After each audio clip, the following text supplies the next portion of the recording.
আসসালামু আলাইকুম সুপ্রিয় শিক্ষার্থীরা, আমরা সবাই কেমন আছি?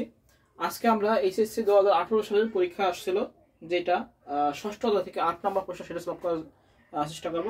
আমাদের 18 সালে চারটা বোর্ডে সেম প্রশ্ন আসছিল, তাই না? চারটা বোর্ড করে আসছিল। এটা আসছে ঢাকা, যশোর, সিলেট, বরিশাল বোর্ড 2018 সালে 8 নম্বর প্রশ্ন।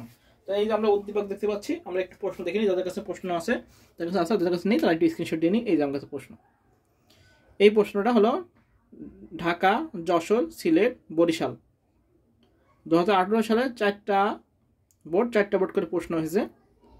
চারটা বোর্ডে সেম প্রশ্ন ছিল আর কি। হ্যাঁ, এটা আমাদের ষষ্ঠ অধ্যায় সলভ 8 নম্বর প্রশ্ন। আচ্ছা, তো আমার প্রশ্ন দেখলাম প্রথমে আছে কি সাইফার টেক্সট কি। সাইফার টেক্সট কি? আচ্ছা, আমরা যখন ডেটা এনক্রিপ্ট করি, যখন পাসওয়ার্ড দিই, সে আমার নামে দিলাম আকাশ, এটা হলো আমাদের প্লেন টেক্সট। এটাকে যখন এনক্রিপ্ট করার পরে যারা আর কি অনুমোদনহীন, তারা যখন দেখবে তখন তারা অন্য রূপে দেখবে, সেটাই আমাদের সাইফার টেক্সট। অর্থাৎ প্লেন টেক্সট থেকে আমাদের সাইফার টেক্সটে রূপান্তর করা হয়। তো আমরা দেখি ক নাম্বার, আমরা লিখবো এনক্রিপ্ট করার পরে, আমরা লিখবো এনক্রিপ্ট করার পরে এনক্রিপ্ট করার পরে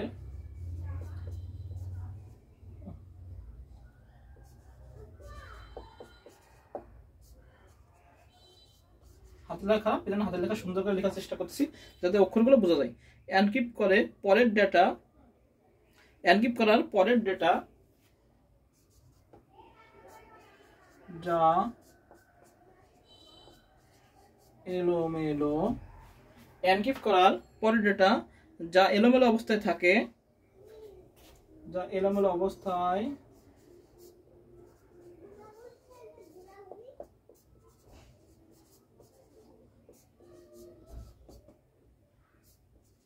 এবং পাঠ করা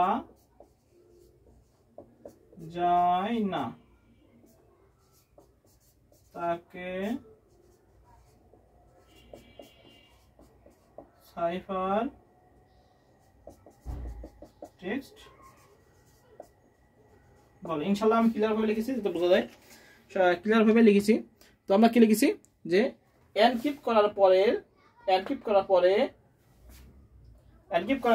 যা এলোমেলো অবস্থায় থাকে এবং পাঠ করা যায় না, তাকে সাইফার টেক্সট বলে। এটা আমাদের ক নাম্বার হয়ে গেল।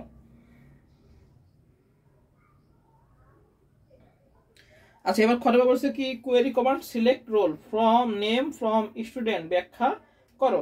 আচ্ছা, কোয়েরি কমান্ড, আচ্ছা খ নাম্বার কোয়েরি কমান্ড বলেছে সিলেক্ট রোল। তো আমরা কোয়েরি কমান্ড দুইটা আছে এখানে, সিলেক্ট আর হলো কমান্ড। আমরা লিখবো হলো query command select roll name from student এর ব্যাখ্যা নিম্নরূপ। প্রথমে সিলেক্ট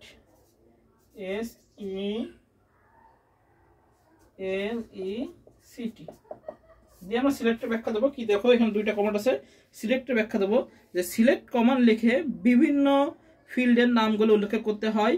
এই কমান্ড ব্যবহার করে ডেটাবেস থেকে ডেটা উত্তোলন করা হয়ে থাকে। উল্লেখিত কোয়েরি কমান্ডটি সিলেক্ট এর পরের দুইটি ফিল্ড যথাক্রমে রোল এবং নেম ব্যবহার করে ফিল্ডের ডেটা উত্তোলনের জন্য ব্যবহার করা হয়েছে। তারপর সিলেক্ট আর আমাদের রোল এবং কি নেম, তাহলে সিলেক্ট রোল আর নেম এই দুটো কি করা হয়েছে, যে ব্যবহার করা হয়েছে ফিল্ডের ডেটা উত্তোলন করার জন্য ব্যবহার করা হয়েছে। এবার আসি ফ্রম। কমান্ডগুলো বড় হাতের হয়, ফ্রম এগুলো আমাদের এসকিউএল কমান্ড। ফ্রম কি, যে ফ্রম কি যখন কোনো টেবিল হতে রেকর্ড উত্তোলন করতে হবে তখন ফ্রম কমান্ড ব্যবহার করতে হয়। এখানে স্টুডেন্ট নামক টেবিল থেকে রোল এবং নেম ফিল্ড দুইটি ডেটা দেখার জন্য বা উত্তোলন করার জন্য কোয়েরি ব্যবহৃত হয়েছে।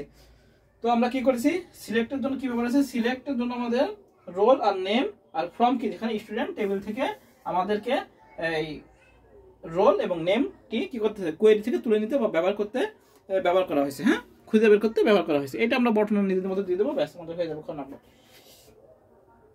আচ্ছা, বলছে টিচার্স টেবিল এর ডাটাটা ব্যাখ্যা করা আছে। টিচার্স টেবিলের ডাটা আমরা ব্যাখ্যা করব। টিচার্স টেবিলের ডাটা আচ্ছা টিচার্স টেবিল কোনটা? এই যে টিচার্স টেবিল, এটা বলেছে হলো ডাটা টাইপ ব্যাখ্যা করতে। এই যে টিচার্স টেবিল এটা। তো এখানে তিনটা আছে, আমরা দেখি। গ আমরা লিখব টিচার্স টেবিলের ফিল্ডগুলো ডাটা টাইপের লিখেই দিই। টিচার্স টেবিল এর ফিল্ডগুলোর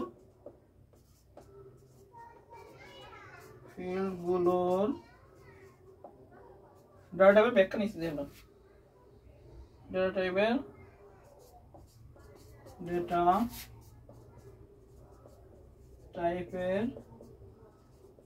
ব্যাখ্যা নিচে দেওয়া হলো। এবার আমরা সব করে করতে পারি বা ডাইরেক্ট করতে পারি, আমার মতে সব করে করা ভালো। আচ্ছা কয়টা আছে? তিনটা আছে না?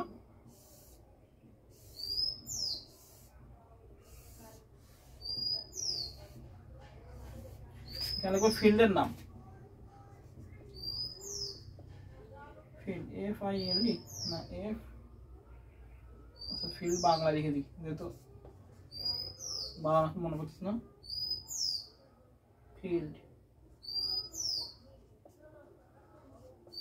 ফিল্ডের নাম, এখানে আমাদের কি আছে? Data type, data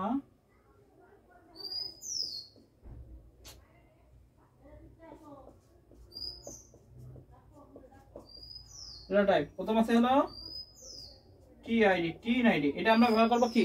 auto number. কি ব্যবহার করবো? Auto number.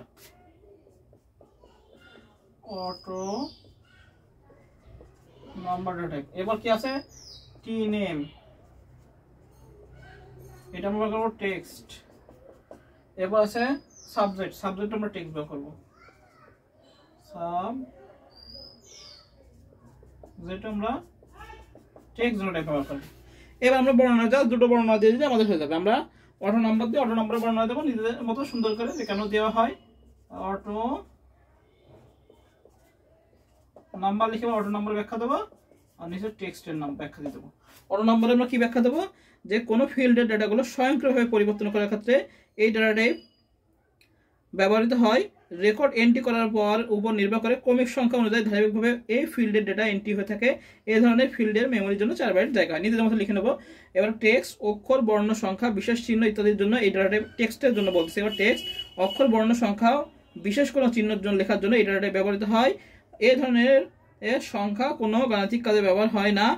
যে কোনো সংখ্যা লেখার জন্য এই ডাটা টাইপ ব্যবহার করা হয়। এই ফিল্ডে কিন্তু 255টি বর্ণ ধরে। এবার নিজেদের মধ্যে বর্ণনা দেবো, আমাদের 4 ভিতরে 4 হয়ে যাবে। একদম সহজ প্রশ্ন, বুঝা গেছে? এই অধ্যায় থেকে প্রশ্ন অনেক সহজ আছে। আচ্ছা তাহলে গ নাম্বার আমাদের গেল। এবার ঘ নাম্বার কি বলেছে?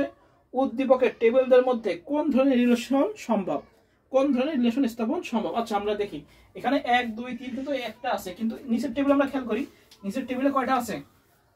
নিচের টেবিলে এক কিন্তু আমাদের দুইটা করে আছে, তাই না? 1 2টা 2 2টা, তাহলে আমাদের কি রিলেশন হবে? One to many. তো ঘ নাম্বার আমরা লিখবো যে উদ্দীপকের টেবিলদের মধ্যে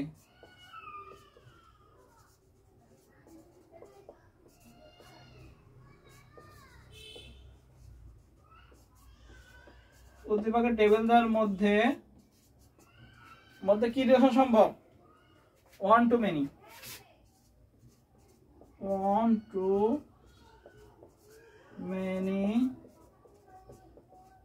রিলেশন স্থাপন করা সম্ভব।